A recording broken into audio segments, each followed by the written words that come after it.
राष्ट्रपति द्रौपदी मुर्मू ने आज सियाचिन बेस कैंप का दौरा किया, साथ ही सियाचिन युद्ध स्मारक पर श्रद्धांजलि अर्पित की। ये युद्ध स्मारक 13 अप्रैल 1984 को सियाचिन ग्लेशियर पर भारतीय सेना के ऑपरेशन मेघदूत शुरू करने के बाद से शहीद हुए सैनिकों और अधिकारियों के बलिदान का प्रतीक है।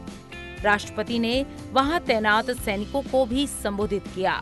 राष्ट्रपति ने सैनिकों को संबोधित करते हुए कहा कि सशस्त्र बलों की सर्वोच्च कमांडर के रूप में उन्हें उन पर बहुत गर्व है और देश के सभी नागरिक उनकी बहादुरी और जज्बे को सलाम करते हैं। राष्ट्रपति द्रौपदी मुर्मू ने कहा कि अप्रैल 1984 में शुरू किए गए ऑपरेशन मेघदूत के बाद से भारतीय सशस्त्र बलों के बहादुर सैनिकों और अधिकारियों ने इस क्षेत्र की सुरक्षा सुनिश्चित की है। यहाँ तैनात अधिकारी और जवान प्रतिकूल मौसम और परिस्थितियों का सामना करते हैं। मैं आप सबके परिवारजनों को सभी देशवासियों की ओर से हृदय से धन्यवाद देती हूँ। मातृभूमि की रक्षा के गौरवशाली कर्तव्यों को आप दृढ़तापूर्वक निभाते हैं। मेरा प्रार्थना है कि आप सभी स्वस्थ रहे और आप सबके परिवारजन स्वानंद रहे। उपराष्ट्रपति जगदीप धनखड़ ने इस बात पर जोर दिया कि अनुसंधान और विकास के लिए केवल राजकोषीय संसाधनों की प्रतिबद्धता पर्याप्त नहीं है। ऐसे निवेश को ठोस परिणामों के साथ मापा जाना चाहिए। दिल्ली में वैज्ञानिक और औद्योगिक अनुसंधान परिषद के 83वें स्थापना दिवस समारोह को संबोधित करते हुए उपराष्ट्रपति जगदीप धनखड़ ने समकालीन परिदृश्य में अनुसंधान और विकास के महत्व पर जोर दिया। Everyone present in this room for me is a role model. Your contributions are spinal.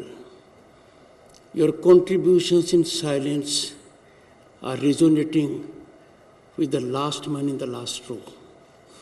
Your efforts are changing Bharat.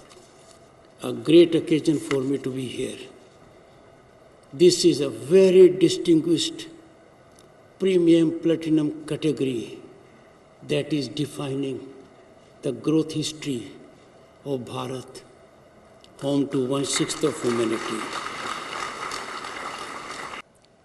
It is your foundation day,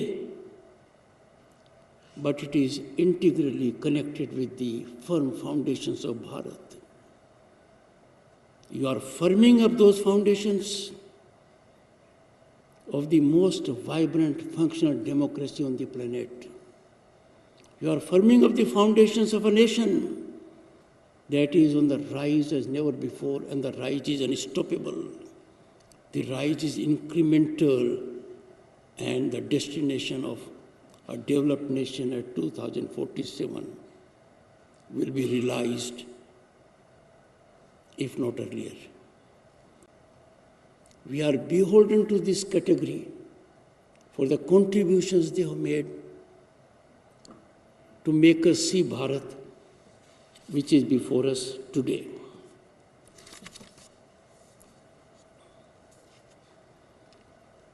This day is a special day, not for CSIR alone.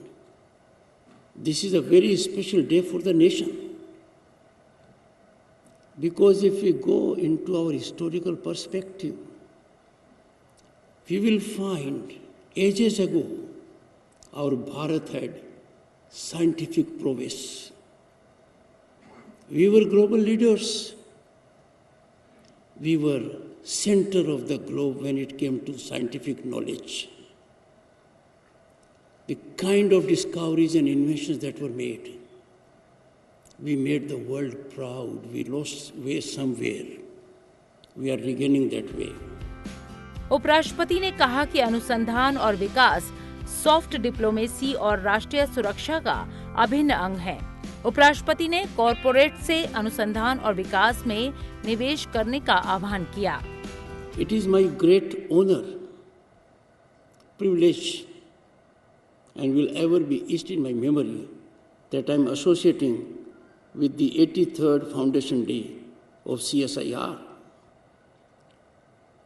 This is an occasion to commemorate and commend the past achievements and also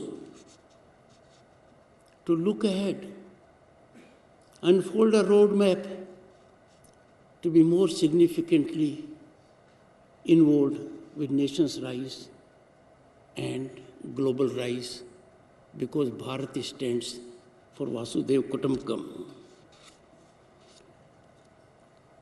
A journey started in 1960 when I was in class 4,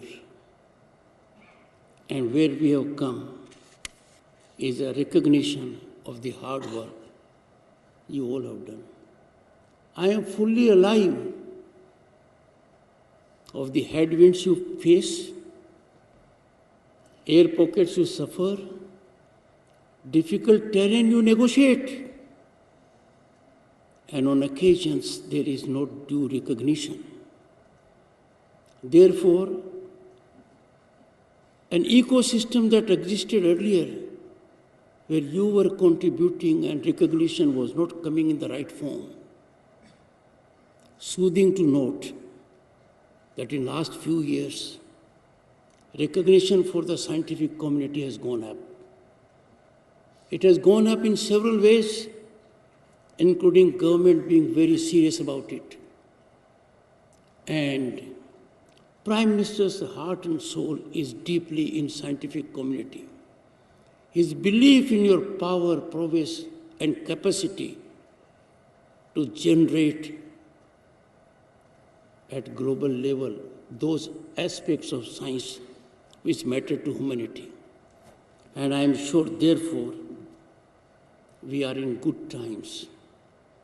Now there is an ecosystem in place where our scientists can fully exploit and expand their energy, exploit their talent, and contribute for the nation by unleashing their innovative skills.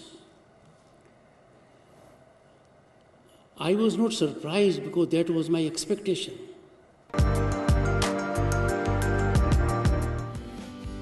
उपराष्ट्रपति जगदीप धनखड़ ने आज मुख्य अतिथि के तौर पर राजस्थान के जयपुर में आयोजित हिंदू आध्यात्मिक और सेवा मेले के उद्घाटन समारोह की अध्यक्षता की।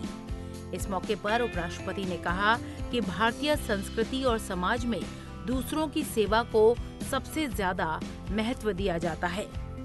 10 में से 4 लोग अर्पित कार्यों में व्यस्त रहते हैं, दूसरे की सेवा करते हैं। 40% से ज्यादा। मैं सहमत नहीं हूं। ये आंकलन 40% तक नहीं है, ये आंकड़ा कहीं ऊंचा है। We are a society that handholds in distress at the cost of one's stress. देखा है मैंने कोविड में, खुद संकट का सामना करते हुए दूसरे के लिए संकट मोचक बने थे। विश्व की सबसे प्राचीन समृद्धम भारतीय संस्कृति, सर्वसमावेशी सर्वोपनीत परंपराओं एवं मानववर्धक मान्यताओं का आज अक्षुण्ण बनाई हुई है। इतनी चुनौतियां आई हैं, but the essence of Indian civilization, its inclusiveness, its sublimity, its sacrificial approach has not been adversely impacted. चिर पुरातन, नित्य न्यूनता, डेली न्यू डिस्कवरी के गुण विशेष के कारण इसे सनातन संस्कृति के रूप में जाना जाता है। उपराष्ट्रपति जगदीप धनखड़ ने कहा कि हमारे साथ 5000 साल की संस्कृति की विरासत है, जिसमें विभिन्न मत, उपासना पद्धति और दर्शन को इसमें समाहित किया गया है, जो कि अपने में विभिन्न मत, उपासना पद्धति और दर्शन को समाहित किए हुए है। 5000 साल की संस्कृति की विरासत हमारे सामने है। हिंदू जीवन शैली अपने में विभिन्न उपासना पद्धतियों, मत एवं दर्शन को समाहित की हुई है। Look around, the basket of opportunities to serve the society, to be part of society. Hindu religion is quintessentially inclusive in true sense. इसमें केवल मनुष्य मात्र ही नहीं, अपितु संपूर्ण जगत में विद्यमान जीव जंतु और प्रकृति के संरक्षण की बात कही गई है. Our civilization doesn't extend only to the welfare of human beings. It extends to all living beings on the planet. Look at the various facets of our civilization. हमें ये दर्शन भरपूर मात्रा में मिलेगा. इन्हीं संस्कारों को दृष्टिगत रखकर प्राणी मात्र के कल्याण के लिए अपने हिंदू समाज के अनेक धार्मिक सामाजिक संगठन सैकड़ों प्रकार के सेवा कार्य चला रहे हैं.